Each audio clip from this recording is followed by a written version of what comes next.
para poder fazer a chuva cair do céu. Ele ficou esperando tanto tempo, 3 anos e meio, esperando ser usado por Deus para que a chuva caísse do céu. E de fato a chuva caiu. E Deus foi tão bondoso com Elias, que o conduziu à frente da carruagem de Acabe. E ele chegou em casa em segurança, Acabe, o rei do caso. E o que acontece na sequência é bem interessante. Porque quando a gente fala de alguém que é servo de Deus, nós não imaginamos que é uma pessoa intocável, né? A gente vê muito essa pregação, a pessoa que está perto de Deus, ela não passa por problemas. Uma pessoa que está perto de Deus, ela não vai ter dificuldades. E essa é uma mentira que nós criamos que não tem fazer. Porque Deus disse mesmo que ele não veio trazer paz, mas veio trazer o quê? A espada. Ele disse que mesmo que passasse por todas as dificuldades, ele sempre estaria conosco. A promessa de Deus nunca foi uma vida tranquila. A promessa de Deus foi ser a presença dele na nossa vida. E se você tiver convicção disso, você vai ter forças para poder vencer. Se tem uma coisa que acaba com uma pessoa que está numa fase ruim, é você chegar para ela e dizer o seguinte: olha, as coisas estão dando errado na tua vida, porque você se afastou de Deus. As coisas estão dando errado na sua vida, porque você rejeita a vontade de Deus na sua vida, você está abandonando a Deus, está escondido. E às vezes, quando eu falo que você tem que acabar com o lá dentro, na frente da você, ele acabar com o você joga tudo, não é algo. Pega a bunda da sua garrafinha, acabou isso aqui. Foco sobre a visita. Eu comprei 4 copos ali, ó. A vida dele, você lavou o bebê. E aí, por isso, eu comprei aqueles copos. a família acabar com o copo está a luz que fica aí. Está convidando você pode pensar, mas o que ele fez de errado para passar por isso? Nem toda coisa que acontece na nossa vida é por nossa responsabilidade. Mas eu também não posso dizer que uma grande parte das coisas ruins que acontecem são apenas resultado daquilo que nós escolhemos, seja hoje ou seja no passado. Elias era o servo de Deus. E nessa história a gente vai ler alguns versos que falam das missões. A parte que eu quero mostrar para vocês hoje, o título da mensagem, é que na jornada de Deus com Deus, a queda ela sempre vai ser séria. E a misericórdia de Deus mais ainda. Então, uma frase: o Filho de Deus cai em algum momento da sua história? Sim. Nós sempre temos alguma queda espiritual. A questão é: cair é do homem, mas levantar é de Deus. Não quer dizer que Deus vai ficar levantando sozinho, não. Você também tem que ter interesse em se levantar, em se erguer e fazer a vontade de Deus. Então, nessa jornada de Elias, vamos tirar algumas lições. Primeira lição, capítulo 19 de 1 Reis. 1 Reis, capítulo 19, versículo 1. Então, lembra que logo depois que Elias leva a Acabe até a sua casa, essa experiência acontece. Acabe fez saber a Jezabel tudo quanto Elias havia feito e como matava todos os profetas à espada. Então, Acabe chega em casa e o que ele faz? Existem duas coisas diferentes. Uma coisa é você testemunhar e outra coisa é você apenas declarar. Então você pode falar o que aconteceu, você pode testemunhar o que aconteceu. O testemunho, ele traz uma impressão e uma emoção. Uma declaração é apenas fatos corriqueiros que estão acontecendo. Acabe chega em casa e ele começa a contar para sua esposa o que aconteceu. Na verdade, eu vejo que Jezabel, ela estava mais para a mãe do que para a esposa. Porque tudo que Acabe ia fazer, ele tinha que prestar conta para ela, como se fosse uma mãe. Então nós temos que ter cuidado, quando eu vejo esse texto aqui, em relação à forma como nós temos os nossos filhos. Porque a forma como tratamos eles é a forma como trataremos os filhos públicos. Você tem que pensar muito bem, irmão, se você está querendo um filho para poder satisfazer o seu desejo ou para poder tomar uma família feliz lá na frente. Nós temos que pensar muito bem, porque às vezes estamos preocupados em fazer um filho que é o seu sonho de família e esquece que você tem que ter uma filha para o filho dos outros. E aí depois fala assim: mas eu casei aqui porque meu marido, ele é relaxado e tal. Aí você dá tudo na mão do teu filho. Você vai ter um gosto mais relaxado. Mas meu marido não me ajuda em casa. Você vai ensinar o teu filho a ajudar em casa, porque o marido não vai aprender a ajudar com o Se a tua filha não poder respeitar os pais, não poder respeitar o marido, ou respeitar os irmãos, ser carinhosa, ser gentil, ela também vai ser carinhosa e gentil no relacionamento. Então, a educação que você dá, os seus filhos terão. A Karen, ele teve uma educação difícil com o pai dele. E ele sempre teve que baixar a cabeça do pai. E agora ele casa com uma mulher que tinha semelhança, a personalidade semelhante do pai dele. E o que ele faz? Ele baixa a cabeça. O problema é que sempre que um casamento foge do plano de Deus, problemas acontecerão.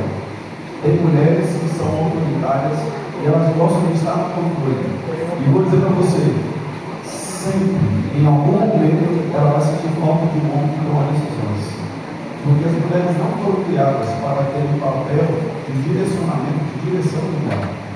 Deus, quando criou o ser humano, ele criou um homem para dar um direcionamento. E a mulher era o cônjuge que estava acompanhando. O problema é que Satanás criou um negócio chamado essa diferença. Então quer dizer que a mulher é menor que o homem. Ele não tem uma questão de diferença. Deus criou dois seres que eram cooperadores em uma família, em um lar. Agora, cada um tinha a sua responsabilidade. Quando Deus disse que deveria ser cultivado o jardim, Deus não disse que ela deveria cultivar o jardim. A responsabilidade de cultivar a cada um. Então, tudo isso muda, e após o pecado fica muito mais claro isso. Está muito mais claro. E nós temos sofrido porque as famílias não estão seguindo o plano de Deus. Deus criou o ser humano para ser cooperadores e não subjugadores. O relacionamento com o casal não assume sua função pré-estabelecida por Deus, vai sempre levar a desastre e a uma decepção. Então preste atenção na educação que você está dando para os seus filhos. Segundo versículo agora, verso 2 até o 4. Então Jezabel mandou um mensageiro a Elias a dizer: façam dos deuses como lhe aprouver, se amanhã, a estas horas, não fizer eu a tua vida, como fizeste a cada um deles. Temendo, pois, Elias, levantou-se e para salvar a sua vida se foi, e chegou a Berseba, que pertence a Judá, e ali deixou o seu rosto. Ele mesmo, porém, se foi ao deserto, caminho de um dia, e veio e se assentou debaixo de um zimbro, e pediu assim a morte, e disse: basta, toma agora, ó Senhor, a minha alma, pois não sou melhor do que os meus pais. Faz uma família, não combinei não, mas procura um mapa bíblico, e aí falou assim: olha, as tribos de Israel, o reino de Israel, para você conseguir entender, vocês conseguirem entender um pouquinho melhor o que está acontecendo aqui. A segunda lição: quem com Deus anda, em algum momento vai cair, e quem segue o coração nunca se levanta. Elias estava ali, feliz porque achou que caiu. O problema tinha resolvido. As pessoas que incentivavam a religião errada haviam morrido. E agora Jezabel, ao invés de ficar cegada pela chuva, ela tentou perseguir quem estava tentando fazer alguma coisa. E aí o que ela faz? Ela faz uma promessa de ajuda, de matar ali, no caso, Elias. E o que Elias faz quando recebe essa ameaça? Olha o que o versículo fala de gente. Versículo 3. Temendo, pois, Elias, levantou-se e foi para salvar a sua vida. Aqui eu consigo tirar algumas lições interessantes dessa história. Eu entendi que andar com Deus não significa que nós não vamos imunes a quedas. Por isso, nós temos que aprender a sofrer com a dor, sofrer com a queda, mas nós não podemos entregar a queda. Elias estava sendo perseguido pela esposa do rei, mas é importante você lembrar que antes, durante os 3 anos e meio, o rei também estava perseguindo Elias. Qual foi a atitude de Elias quando a Jezabel botou pressão nele? Ele fugiu e foi para Berseba. Quando você conseguir mostrar o mapa, eu vou mostrar para você o que significa esse ir a Berseba. Elias estava disposto agora a fugir da presença de Deus. Uma coisa tem que ficar clara. Deixa eu sair comentar. É mais ou menos assim, olha. Pode falar mais ou menos por aí. Não, pode subir. Um pouquinho mais. Não, desculpa, tá? Isso. Olha só. Berseba está aqui, ó. Percebe? Lembra quando eu falei que Elias era profeta da tribo do norte? Beceba pertence a qual tribo? Judá, tribo do sul. Ele foi para o deserto de Beceba. Ele foi para o mais longe que ele podia ir. Agora, onde é que Elias morava? Um pouco mais para cima agora, para a parte de cima, por favor. Olha só. Elias morava mais ou menos. Pode parar para aqui assim. Ele morava mais ou menos. Dá uma parada está prestando aqui, ó. Isso. Ele morava mais ou menos nessa região aqui assim. Dá uma diminuída no mapa agora. Mais ou menos daquela para certo. Diminui o mapa aí. Olha para você ter uma noção. Pode diminuir. Olha só. Daqui ele foi a pé até aqui. Por que ele foi a pé até ali? Por que essa parte da amarela escura ali representa a tribo de Simeão? Mas aquela parte é um deserto.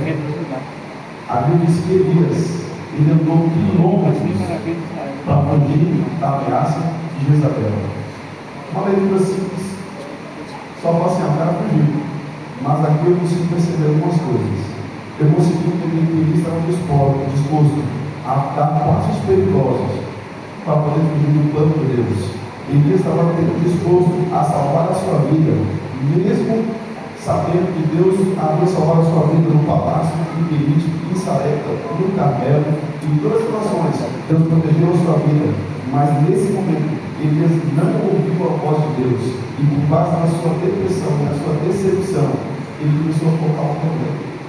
E quando você foca no problema, você começa a fugir, você procura se esconder, e quando ele olhou para tudo que tinha passado, ele começou a sentir a síndrome vindo. Ele começou a achar que nada mais valia a pena.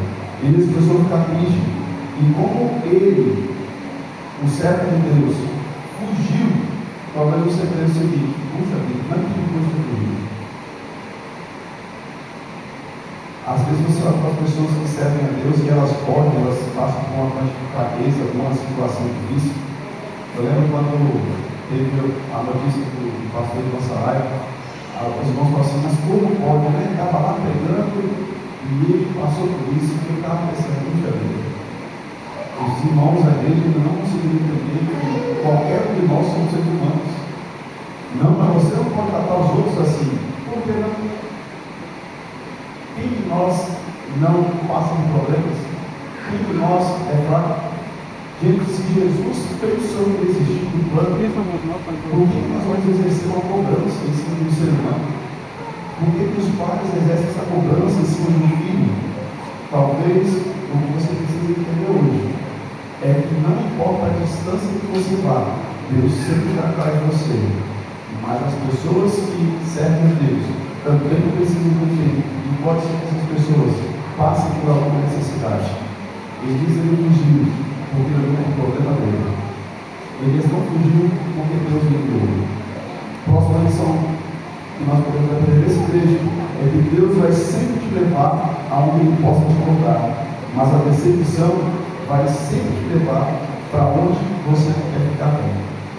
Por que Elias foi para Beceba? Beceba estava em Judá. Judá era um povo fiel a Deus. Elias fugiu dos problemas. Elias estava fugindo do ministério, tem que lidar com crítica, tem que lidar com perseguição, tem que lidar com problemas. Ele estava cansado, então ele pensou em fugir. E Elias passou por um tipo de depressão. Por que ele passou por esse tipo de depressão? Porque a pressão foi muito grande. 3 anos e meio fugindo, 3 anos e meio passando situações difíceis. E sabe o que eu acho interessante? É que quando a gente está passando por muita pressão, a gente tenta se isolar, a gente tenta procurar um lugar melhor. Quando a gente lidera a igreja, a nossa tendência é abandonar a igreja. A liderança da igreja hoje, por exemplo, está muito assustada, porque muitos pastores estão deixando o ministério. Antigamente, a falta de escape era problemas financeiros e mulher, adultério. Hoje, nós temos esposas abandonando pastores, na grande quantidade. Adultério e o plano financeiro continuam acontecendo, mas o que está acontecendo mais? Esposas abandonando o ministério, para que a gente diz hoje, com boa quantidade de gente, e Uma outra coisa, os pastores descobriram que eles poderiam ser mais úteis em outras coisas. Aí vão estudar, vão fazer alguma outra coisa, estão perdendo a carência espiritual. Por que isso está acontecendo? Nós não vivemos um momento da história, gente. A pressão está grande demais. Só não vê quem não quer. Jesus está voltando, as coisas estão se cumprindo. E nós temos que preparar e pegar o nosso coração para Cristo para que essas coisas possam mudar. Aí chega na igreja e diz, eu não estou bem, eu vou pegar o meu carro. Por que ele está pegando o carro? Porque a pressão está grande. E quando você está vendo a pressão, você tem que ver algo melhor. Você tem algo melhor, às vezes a gente não pergunta para Deus o que ele quer fazer com Deus. O lugar onde você está não pode ser mais importante do que o lugar onde Deus está usando para te moldar. Por isso, quem se concentra na ferida, da queda, não consegue enxergar a ajuda da cura. Quem fica só preocupado com o profetivo, quem está só preocupado com os problemas que acontecem, quem só está preocupado com as dificuldades que vive, não consegue chegar numa forma de solução. Sabe o que é? Não pode lembrar? Você pega uma pessoa, um morador de rua, e dá R$1.000 na mão dele. O que ele vai fazer? Vai gastar. Ele vai dar foto de doido. Ele vai gastar. Um mau gasto, mas ele vai gastar. Você fala com o morador de rua, ele também gasta dinheiro de forma errada. Não é? Ele não gasta? Ele gasta. Aí o que acontece? Ele vai gastar. Mas se pegar ali R$50 ali, você pegar R$2 e der a uma pessoa empreendedora, o que ela vai fazer? Ela vai multiplicar os R$2. O nosso problema não é a falta de dinheiro, é a falta de sabedoria de entender aquilo que Deus está concedendo para nós. Quando a gente olha só para a nossa depressão, para a nossa necessidade, eu nunca esqueço da minha infância, quando alguns momentos que vai fazer a compra. E aí no sábado eu chegava aquela compra em casa e eu ficava assim, doido para ver o que tinha na compra. E aí o que eu gostava, ficava assim, era o máximo, tinha gelatina. Para mim, a minha não se poderia comprar, mas gelatina para mim é uma coisa incrível. E de vez em quando eu vou fazer um negócio desse, de vez em quando assim, 1, 2, 3 vezes no ano, no máximo. E aí a gente fazia gelatina e comia. Não tinha assim 3 pacotinhos de gelatina. E como é que a gente comia? No mesmo fim de semana. Porque quando você recebe algo de bom, o que você quer fazer? Você quer usar tudo, né? Mas eu já passei necessidade. E você esquece que a vida ela é tudo mais longa. Cuidado com você não se concentrar apenas nas dificuldades. Olhe para as oportunidades que Deus está colocando na sua vida. Ele se isolou por quê? Porque Deus foi lá mais o problema dele. Ele resolveu buscar Deus, ele começou a reclamar da situação dele, começou a falar com Deus, Senhor, não dá mais, eu quero morrer, eu não estou aguentando. Elias começou a fugir, não porque ele estava fugindo do plano dele com Deus. Elias não acreditava em Deus. Elias estava cansado de viver naquela comunidade que não cuidava de Deus. É por isso, gente, que muitas pessoas se afastam da igreja. Muitos se afastam não porque eles simplesmente não querem mais seguir a Deus, mas talvez não conseguem ver Deus em nós. Nós temos que ter essa possibilidade. Mas ele decidiu sair. Beleza, ele decidiu sair. Mas às vezes é apenas um momento. Nós não podemos exigir essas pessoas. Imagine se Deus tivesse decidido Elias. Como é que seria? Deus chamou Elias e Deus cuidou de Elias da mesma forma que ele chamou, e ele vai cuidar de você. Nós não nos decepcionamos por estarmos fracos, mas sim por estarmos vulneráveis. Qual foi a decepção de Elias? Ele orou para que a chuva não caísse. Deu certo? Deu. Deus falou que eu faço vida para ele. Deu certo? Deus falou que a chuva ia alimentar ele. Deu certo? Deu. Deus falou que o fogo ia cair do céu. Deu certo? Deu. Deus falou que ia voltar a chover. Deu certo? Deu. Deus falou que ia usar ele para poder puxar a carruagem do rei, encaminhar a carruagem do rei, até chegar em casa. Deu certo? Deu. E por que ele fracassou? Por que ele perdeu? Ele faz uma outra pergunta, então. É a mesma pergunta, mas de uma forma diferente, tá? Quando que nós estamos mais suscetíveis a cair? Quando tudo está dando certo ou quando tudo está dando errado? Quando está dando certo. Quando é que geralmente nós entramos em dívida? Quando a gente está bem financeiramente ou quando a gente não tem dinheiro? Bem financeiramente. A gente geralmente fracassa quando está bem. Porque a gente para de olhar para Deus e começa a olhar qualquer coisa, começa a olhar para o nosso sofrimento, para o nosso desejo. Provavelmente a desejo de Elias fugir desde o comecinho. Porque Elias era um cara lá no interior. Lá no interior. E Deus mandou fazer uma missão incrível. Elias do fogo caiu do céu, do chuva caiu do céu. Mas ele fugiu porque estava cansado. A gente às vezes julga as pessoas porque elas podem. E acha que todas as pessoas podem porque abandonaram a Deus e estão apostados de Deus. Elias não abandonou a Deus, ele estava cansado de viver aquela vida que estava vivendo. Pode ser que nessa noite tenha alguém que está aqui hoje cansado de viver a vida que está vivendo, cansado das experiências. E eu queria dizer para você, cuidado com a sua vulnerabilidade, cuidado com a sua fraqueza, porque às vezes, no momento de vulnerabilidade, é que a gente para atender as nossas necessidades. É quando você pensa o seguinte: na quinta-feira passada ele saiu, chegou em casa, era muito pouco na minha vida.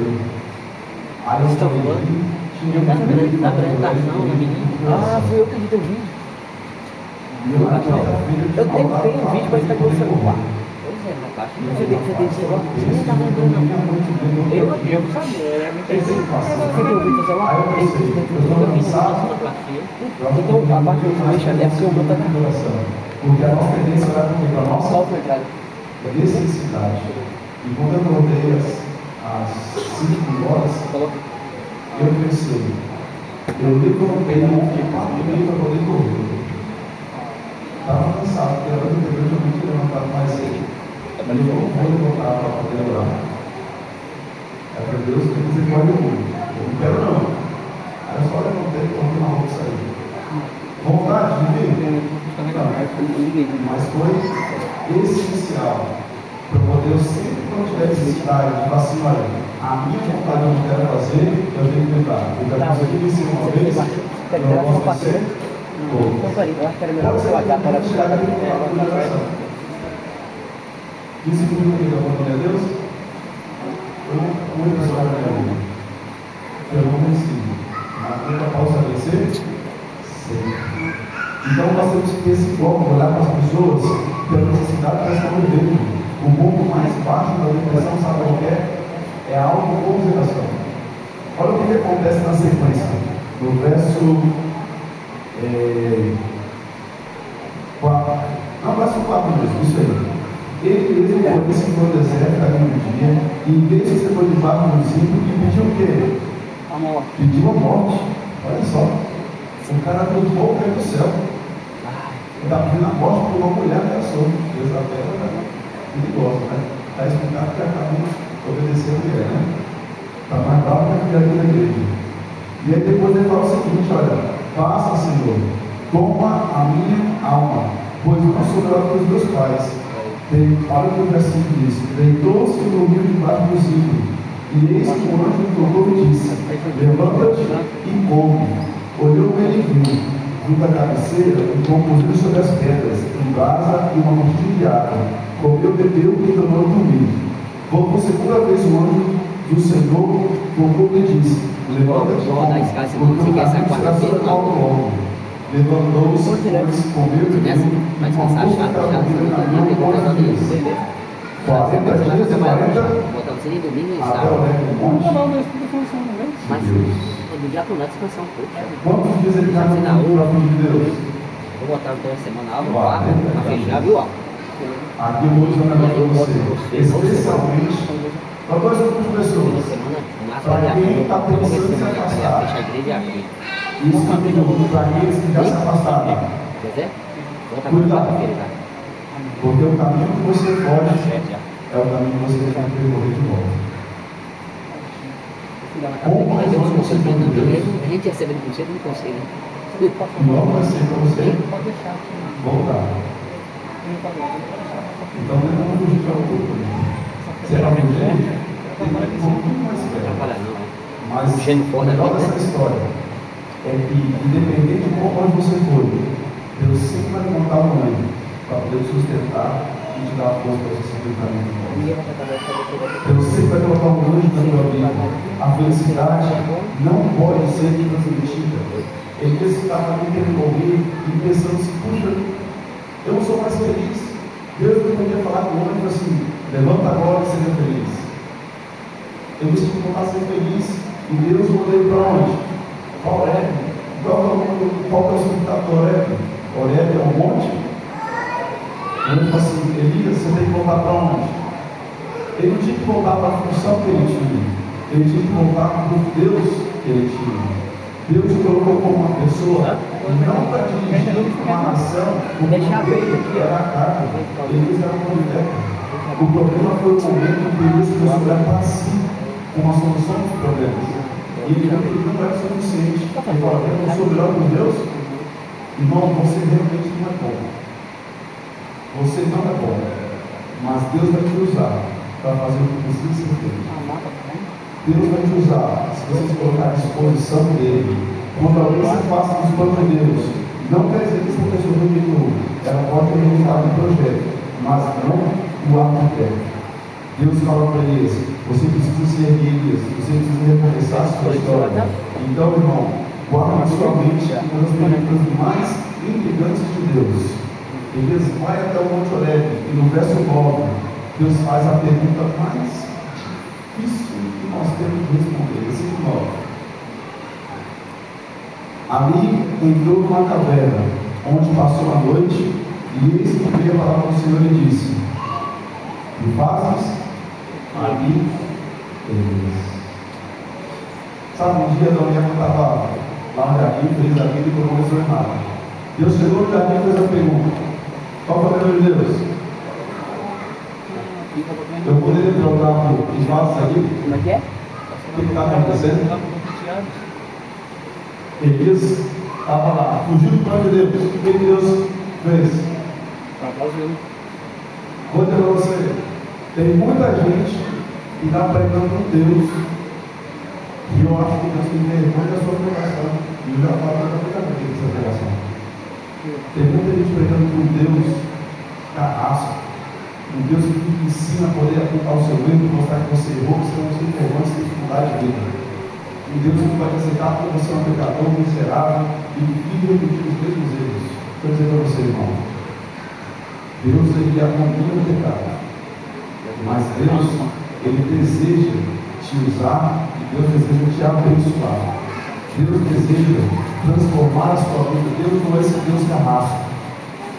Deus ele quer que você responda a essa pergunta: filho, o que você está fazendo aqui?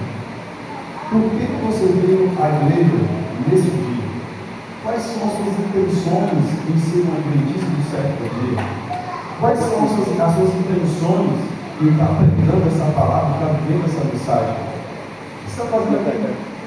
Ah, você também que sentar porque ele tem bonita, ele tem armazenado, aí ele tem um banco estofado. Ah, tá, você não para isso? Então tá. Mas será que Deus te trouxe aqui para isso? Será que Deus te chamou para você ficar em casa com televisão? Será que Deus te trouxe aqui, irmão, para você ficar cuidando dos seus desejos, ao invés de estar cuidando do plano de Deus? Sabe, Deus olhou para eles e falou: Elias, o que você está fazendo aqui?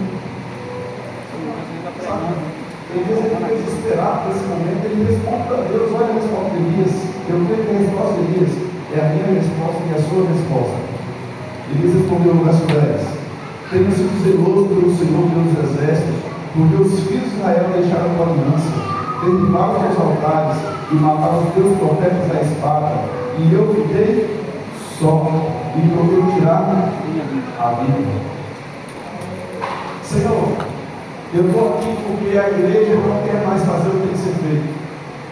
Senhor, eu estou aqui porque eu não aguento mais. A igreja está apostatada, a igreja não quer fazer mais nada. Eu estou sendo zeloso, estou fazendo tudo que o Senhor mandou. E eu hoje estou Eu já disse isso muitas vezes, especialmente no período da depressão. Muitas vezes. E hoje eu estava brigando com Deus. E quando eu lembrei que o sermão foi a pregar, foi muito tocado a Deus. Foi muito tocado porque a nossa tendência é responder a Deus como Elias respondeu. Vamos pensar na resposta de Elias. Senhor, tenho sido zeloso. Quem foi que mandou Elias fugir do deserto? Que tipo de zelo é esse que você tem a decisão de seguir os caminhos que você quer? Que tipo de zelo é esse que você quer seguir a Deus no dia da semana, durante 3 ou 4 horas, mas o restante da semana você não decide o que vai fazer? Que tipo de zelo é esse, irmão? Que tipo de zelo é esse que você procura dizer para Deus a sua pequenez, você é só que ninguém consegue ajudar? Irmão, me diz uma coisa. E aquelas pessoas que foram salvas pelo servo do rei, e aquelas pessoas que aceitaram a mensagem lá no monte, e a mulher de Saré, e o servo que ele poderia mover ele para o seu lado, e as 7.000 pessoas que Deus levantou no período do ministério de Elias. Eu estou só. Que tipo de zelo é esse? Que você olha para Deus e diz: Senhor, eu não vou mais para a igreja porque eles estão procurando tirar a minha vida. A igreja está perseguindo, a igreja não quer mais cuidar de mim, a igreja está me atacando. Quando é que Elias não foi perseguido? Em que momento? Ele foi no palácio, teve que fugir. Foi pelo rio, teve que fugir. Foi para a casa da mulher, teve que fugir. Foi para o alto monte, teve que sair do lar. Foi para a casa do rei, teve que sair. Quando é que Elias não foi perseguido? A questão não é como você foi perseguido, irmão. É você chegar que através da perseguição Deus tem mostrado a presença dele na sua vida. Você pode ser perseguido, mas você nunca vai ser atingido. Elias não foi atingido. O problema é que quando ele vai falar sobre Deus, começa a reclamar com Deus e fala: Senhor, não dá. Não tem como. Por 2 vezes Deus fala: Elias, o que você está fazendo aqui? Eu queria compartilhar com você a última lição. Tinha várias outras aqui, mas não vou terminar com essa. Cuidado, porque a decepção ela faz você chegar na mentira como ela fosse verdade. Elias olhou e falou: Senhor, eu creio que eu estou certo, que eu estou fazendo o melhor, eu creio que ninguém acertou, e eu creio que não vale a pena, porque não está no céu. Deus fala: Elias, eu sei que você está cansado. Faz o seguinte: você esqueceu do que eu te chamou. Então vai para a porta da montanha e fica ali. Eu vou te mostrar uma coisa. Aí passa uma tempestade. Aí Deus pergunta: Elias, o que você viu? Não viu o Senhor, não. Aí depois passa lá um fogo. Aí depois passa uma brisa suave, um sereno suave, uma brisa suave. Aí Deus fala: Elias, olha agora, a brisa suave, eles conseguem chegar como se Deus tivesse costas. Eles conseguem chegar a Deus. Deus está dizendo: Elias, calma, eu estou contigo. Eu sei o que você sabe. Você não está sozinho, Elias. Deus pensa dizer: tem 7.000 que eu preparei, mas quando o tempo não vai acontecer. Quando você fugir, você deixou o teu servo, e você vai fazer o seguinte: você vai pegar agora um novo servo, e você vai passar na casa 2 vezes, você vai ver esses 2 vezes. Deus sabe como você está cansado, e Ele sabe o que você precisa para ser reorganizado e ter uma força para continuar a sua vida. Às vezes parar é bom. Deus entende que esse parar é bom. Mas você não pode parar de tudo. Você não pode fugir do deserto. Deus vai mandar você parar de viver o seu ritmo. Para você ter outras responsabilidades. Para você descansar. Tomar apoio no ministério da sua vida. Sabe o que é a questão? É que Deus fala para Elias, ele fala: visita o rei. É porque Visita o rei. Elias passa Ah, é verdade, esqueci que ele morre da cara, Elias não chega na casa dele, a Bíblia fala que Elias passa correndo. Eles passaram. Hoje eu não sei Aí os caras se pegam Elias o passa dinheiro, correndo, eles começam a joga a olhar, capa para ele, e ele já vai confessou. Os embora. caras mataram no sapato, eu acho que eu vi Talvez a mais. gente tivesse Aí ele sai fora. ansiedade. O objetivo deles é Eles mandar não a cara. deveriam ter sido. E aí depois, quando o Elias Jesus agora ele tirou o não quer Chico, falar aí com já as tem pessoas, recurso, e a Bíblia fala que eles sabe, iam fazer uma cuidando coisa e só. tal, sabe? Ele lavava E aí as mãos os caras pegavam e e aí os caras pedem pra ir pra casa, batizando. Elias Eu não só acho que precisava a de João fez bem, né? Ele sofreu uma conduta dessa palavra dele. E foi esse companheiro que Deus do profeta que conseguiu. Não é a intensidade das coisas que você faz na igreja que vai demonstrar o teu valor a Deus. Mas sim a obediência ao chamado de Deus para a sua vida. Para o que Deus te chamou. Onde é que você está indo? Você está seguindo o caminho que Deus escolheu para você ou seguindo o caminho que você está escolhendo? Essa pergunta eu gostaria que você respondesse nas suas orações durante a semana. Está vendo o plano de Deus na sua vida? E confesso que eu estou ligado muito com Deus sobre essa pergunta. O que Deus me trouxe para cá? Já cheguei pensando que isso, aquilo, mas eu ainda estou ligado com Deus. O que Ele espera de mim? Aqui não é nada.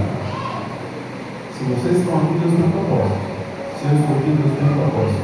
Porque nada acontece sem que Deus enxergue e que Deus me escuta. Tudo que Deus trouxe você aqui. Muitos vieram porque hoje nós vamos ter a aplicação da área. Mas não vai acontecer hoje por acaso. Deus tem um plano. Eu gostaria de voltar essa lâmpada e chave, né? Para que viesse aqui à frente, trouxesse ela. Nós vamos dedicar ao Senhor. E a dedicação lá começou a acontecer de uma forma bem diferente em Israel. Começou a acontecer quando o povo de Deus estava ali no Egito, brigando com a situação, com as pragas. E quando o anjo do Senhor passou, matou aqueles que não estavam com o sangue do cordeiro nas suas mãos, todo mundo morreu. Mas o povo morreu. Então Deus diz o seguinte: o primogênito de toda a criação e o primogênito da sua família tem que ser resgatado por Deus, tem que ser resgatado, porque o teu filho primogênito pertence a Deus.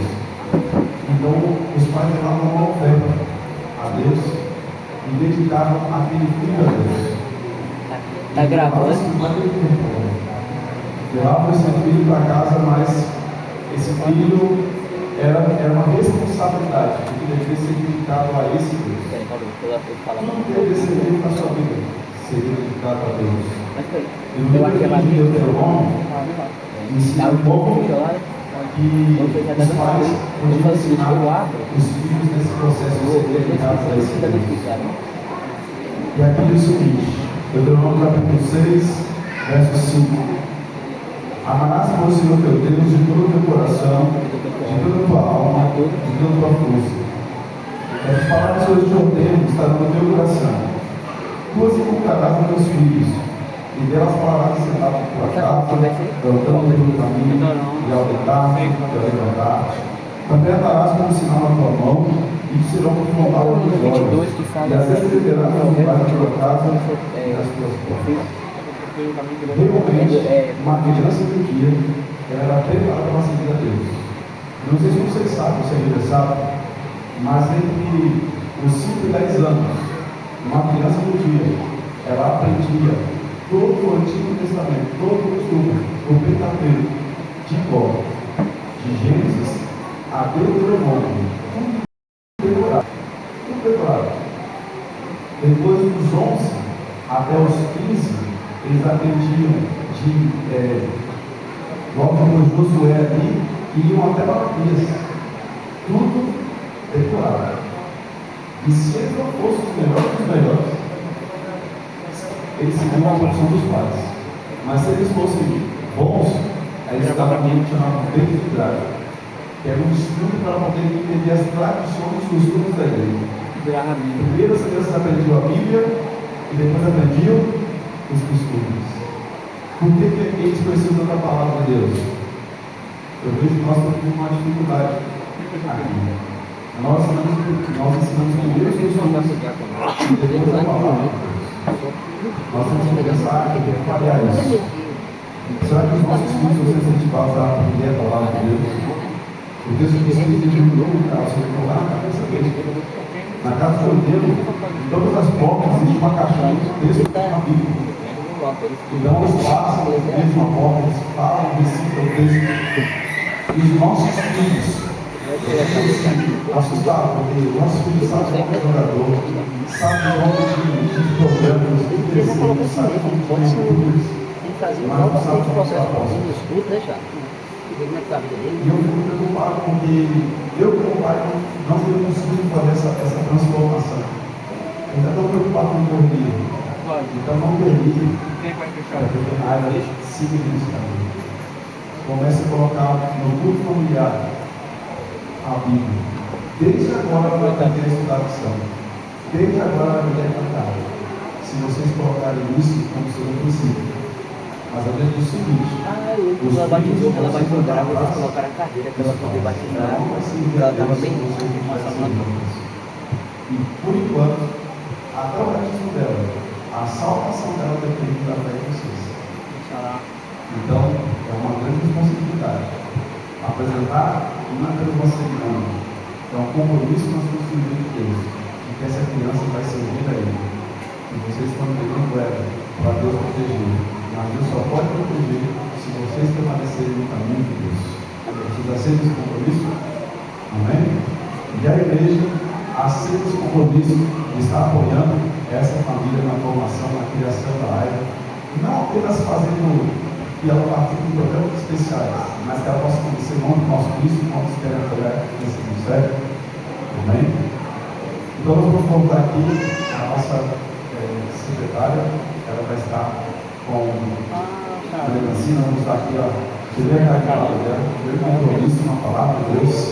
Ela vai também assumir um compromisso aqui, diante desse Deus poderoso, mas eu sei que tem uma música aqui, né? Nós vamos ouvir essa música ao mesmo tempo que está trabalhando. Posso dar um vídeo? Enquanto tem essa mensagem musical, o vídeo, nós vamos estar fazendo aqui esse momento do brasileiro.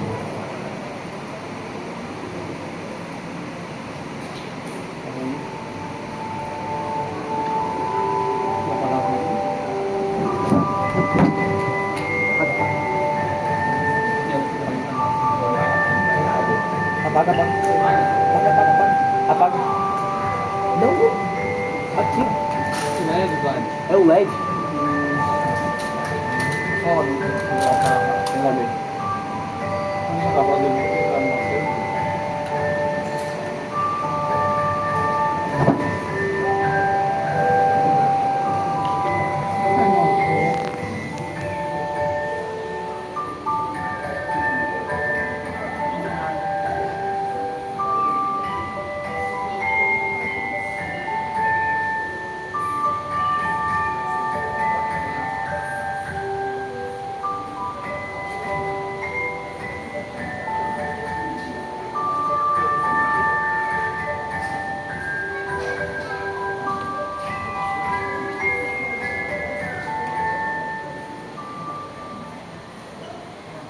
Calma.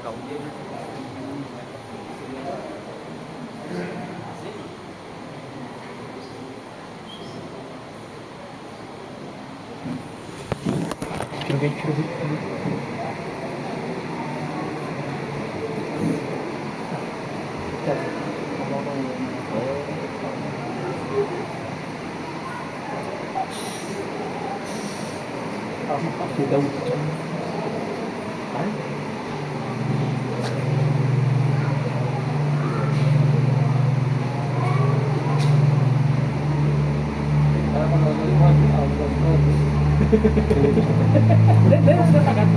Deixa vamos já ser. Ela vai montar Deus só na casa do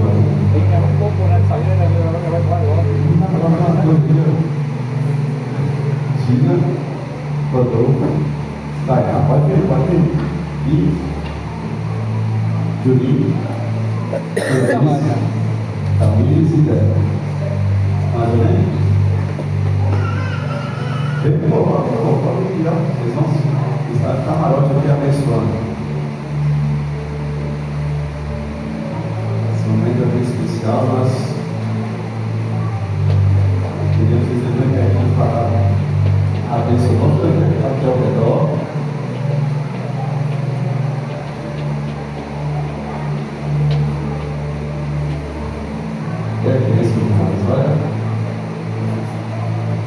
Olha, nós vamos estar nos ajoelhando aqui e pedimos a igreja por uma decisão de oração. E eu quero lembrar a primeira lição que nós tivemos do sermão. A área, ela vai ser uma vez. Se você ensinar, ela vai ser uma vez. Eu fico E pensando. vocês que foram convidados Sei aqui, que é um pensamento assim, viu, cara? Vai te deixar um vocês são pensamento muito cair. especiais nesse Betinho, processo Betinho cai. da criação. Então você precisa ter essa responsabilidade Como é que é? de preparar a área para ser uma grande É. Amém? Eu fico preocupado. Cuidado, velho. Tem jeito, o pastor pai já chegou aos minutos e ia pro braço.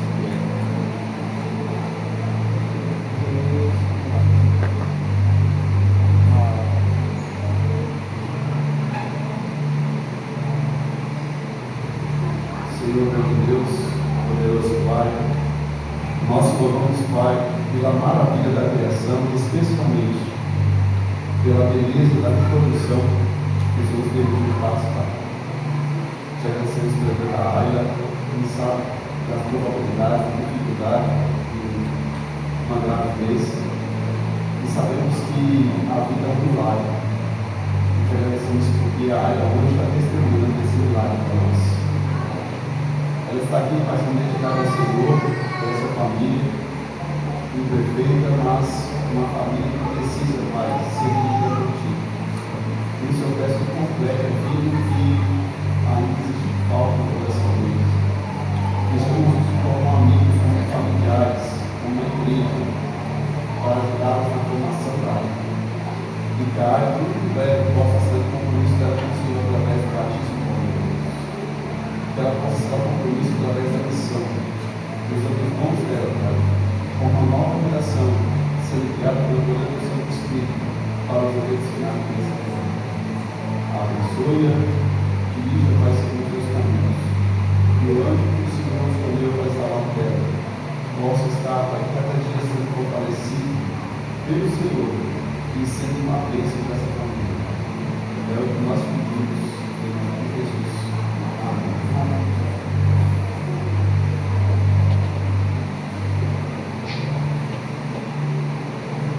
O celular tem estilo. É só 50 minutos já. O celular tem quanto de tempo mais? 256, só que eu já tenho uns vídeos que eu ainda não pouco, né? Só do HD e colocou no outro jeito. O seu tá cheio, mais de um minuto, 64 minutos. Você tem Eu 2 GB fico ali? assim, nesse meio de pouco, celular maior, parece que tava assim, mó rápido, por exemplo. Antes aqui só tinha que escutar. Aí eu falei, pô, água é bom. Aí rápido mexeu. Aí depois eu falei, aí depois eu passei tempo, né? Eu comprei assim, mexeu. Falei, agora. Deixa eu ver. Comprei essas coisas agora. Falei assim, rápido. O que fazer? Colocar pra memória. Pois é, mas de qualquer forma, eu tenho um HD, esse HD meu, esse HD eu vou mostrar, tem um HD de 1 tera.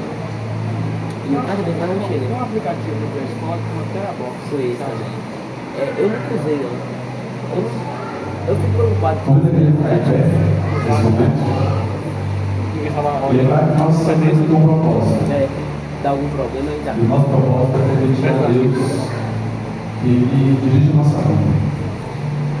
Nunca esqueça que Deus te escolheu por algum motivo. Alguém precisa de você. Alguém depende do seu dom. Alguém depende da sua presença, do seu abraço, do seu sorriso e da sua palavra. Nós te agradecemos, Pai, pelo dia de hoje. Te agradecemos em especial pela tua palavra que nos iluminou.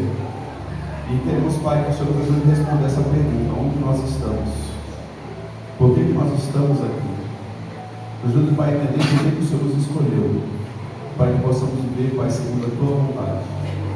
Se tem alguém aqui, Pai, que está caído, se está depressivo, se está vivendo uma fase ruim da vida, Que o Senhor possa, meu Deus, para essa pessoa sentir que o Senhor não está perto dela e o Senhor não desistiu, Pai. Se tem alguém que está cansado, Pai, que o Senhor possa renovar as forças. Meu Deus, não permita que nós possamos passar a vida lamentando por aquilo que nós não vivemos. Nos permita, Pai, viver os teus sonhos. É o que clamamos pelo nome de Cristo Jesus. Amém. Deus te abençoe e tenha uma ótima semana. Terminou de culto.